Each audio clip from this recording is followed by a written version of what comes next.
Red Faction Guerrilla is an action game by Volition Inc. that was released in June of 2009. It is the third part in the Red Faction saga, continuing the action-filled story of humanity's continued problems with colonizing Mars.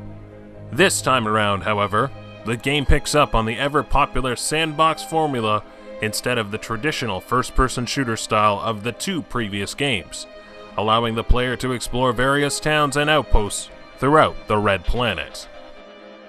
The overall aesthetics in Red Faction Guerrilla successfully portray what life would be like on Mars, with its rich red soil and varying degrees of settlement across the planet.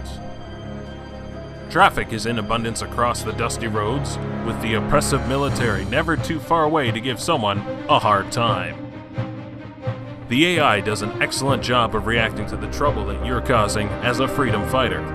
Using the traditional 4-stage alert system found in most sandbox games, the player will often see an increasing difficulty of enemies converge on their location when they allow subsequent alerts to activate. Soldiers will use cover or wait for backup to arrive before pressing on in an attempt to outnumber the player.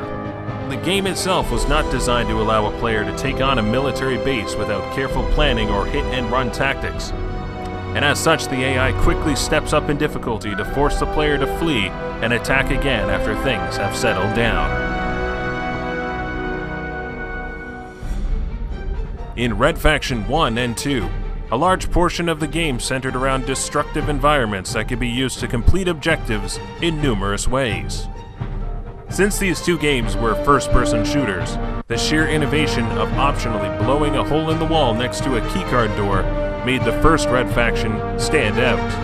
This time around, in Red Faction Guerrilla, the developers have upped the stakes and introduced the GeoMod 2.0 engine, which allows any and every building in the game to be obliterated in any number of ways.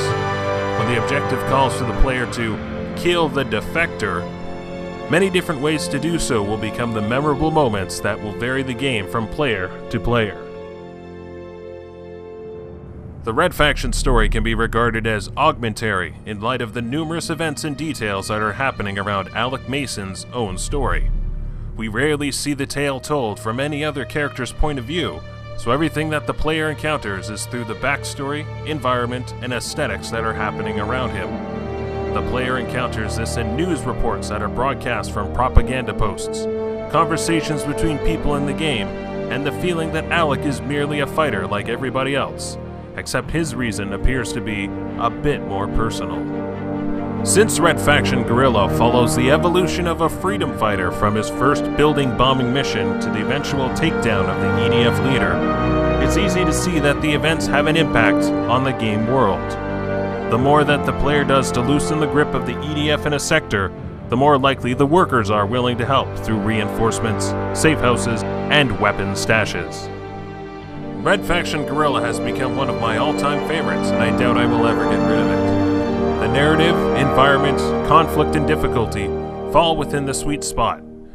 And like the perfect garage sale, it's hard to leave even after you've gotten your fill.